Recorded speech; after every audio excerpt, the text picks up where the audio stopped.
Hi, this is Max Schlager, Senior Game Designer for 343 Industries. And Joseph Staten, Senior Creative Director on the Xbox Publishing team, and I was the writer and creative director of ODST. All right, so first of all, I want to just talk quickly about how ODST slots seamlessly into the unified UI here. So in all of the areas that you were able to play campaign for any of the other titles, you can do the same for ODST. So much like Halo 2 Anniversary Multiplayer, it slots in under Halo 3, so you can quickly get to there for your campaign. Same with playlists. You can go under Halo 3 and click through and go through ODST. Briefly talk about some of the playlists that we've added here. So one of the interesting things about the way ODST is structured is that you've got a hub and a level kind of structure to it, which is a bit different from some of the other Halo titles. Mm-hmm. One of the things that we're able to do with the playlists is actually construct some, for example, that don't go through the hub, so you can play through the game from one level to the next. On the flip side, you also have the ability to play one of the playlists that is every iteration of Mombasa Streets from back to back. So you can see every city-state and play through each clue in order in that particular playlist. There's also a bit of variety in some of the other ones that highlight features, specific levels with vehicles or some of the more like arena-focused battles and things like that. That's cool. You see, I haven't seen any of this, so I can't wait to play that. That seems pretty awesome. Now let's go ahead and take a look at some of the missions here. So we'll start here with Kazingo Boulevard. Fun vehicle-based mission here. And much like the other titles, you can go through and turn on some of the meta scoring and time features here, which filter into the leaderboards for the game and give you kind of a social way to compete with your friends. One of the things that you'll notice quickly once you're in the game is how much smoother things look when they're running at 1080p and 60 frames a second. In particular, even just starting with the cutscenes, you'll notice a nice bump in the quality and the smoothness of them. Oh, I remember placing every one of those bullet holes on the wall and all those little spikes. Hey, where's the fight at? Take a guess, genius. The first version of that line was "Take a guess, dumbass." By the way.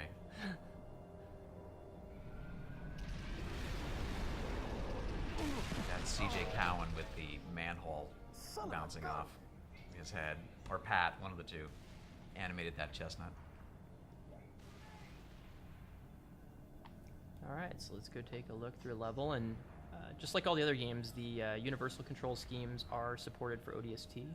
We've added several ODST specific ones that you can use.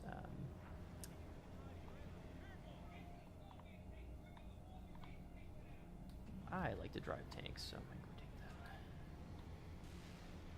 So clearly the design for this mission was, what would be fun is to take a scorpion and roll it through a town and blow dudes up.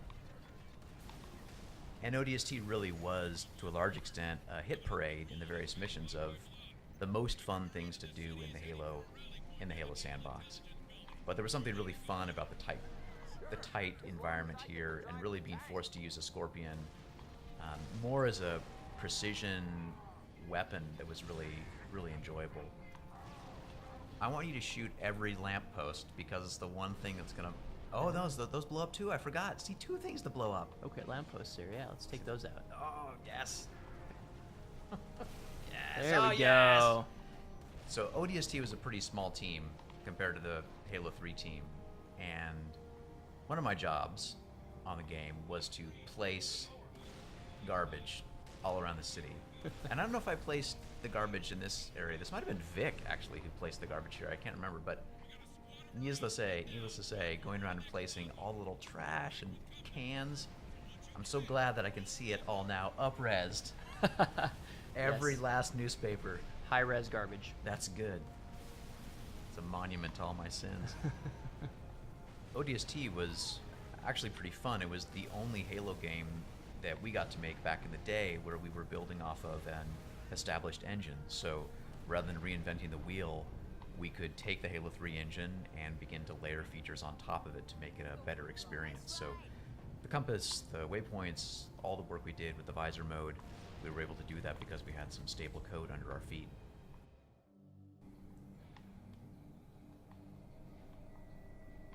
Take a look at NMPDHQ, a bit of a different level than Zingo. Yep, and absolutely, this is probably, well, at least one of my top 3 cinematics from the whole game. Because Romeo is such a complete jerk. Hey, rookie, you out A there? lovable jerk. Respond. That's an order. Give it up, Gunny. Even if he ain't dead, he's lost in that soup. Our comms can't. Yeah, we had one animator do all the cinematics for ODST for the most part, Pat, and he just rocked it. This was his first big job. He did it all keyframed. It's pretty incredible. Bag she's on your 6. Hit the deck. We're losing her. Watch out!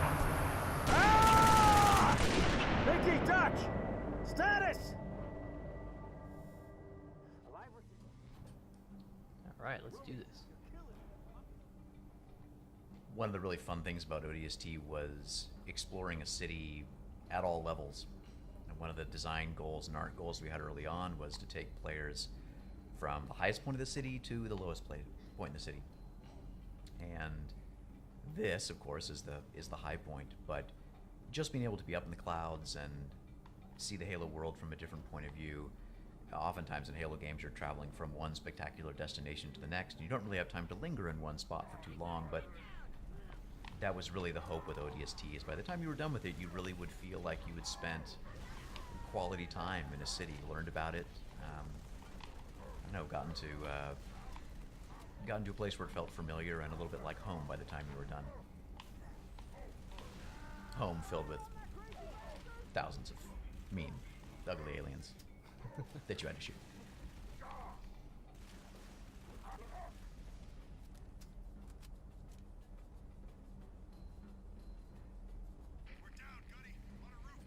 Oh, I remember this room very well. You see that guy with his head up against the desk there on the left? Yeah, you. I'm looking at you, that guy.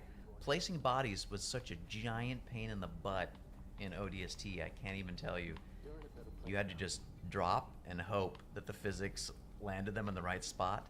And to get that guy with his head perfectly placed against there, that was like 2 hours on a Thursday at 3 in the morning for me, and oh my gosh.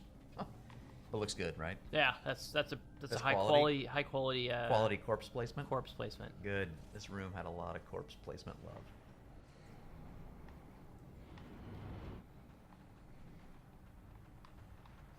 Oh yeah, this spot's good. There's lots of cool weapons here too. I think ODST, pound for pound, had more great Alamo encounters than any of the other original Halo games. Again, with limited geometry, you gotta get creative with reuse, but I think this spot in particular is a really good example of just how much fun you can have in a well-designed, tight space with fun toys and lots of bad guys to keep dropping in. It's great too, because it really feels like you got a team up here. Yep. Taking everything out. Well, this is the time in the story when the gang finally gets together, where everybody's unified, except for the rookie, but everybody's back together again for the first time. There we go. Yeah. Yay! Ah, exploding phantoms are so good. Well, that was great. That was a fun walk down memory lane. It honestly looks incredible. It's a real pleasure to have work that you did a long time ago made even better and prettied up. I think you don't get that a lot in this industry. You make games and the hardware goes away and the software gets stale and you don't get to enjoy them full stop, let alone get to see more beautiful versions of them. So it's great. It's a real treat. Looks awesome. You guys did a great job.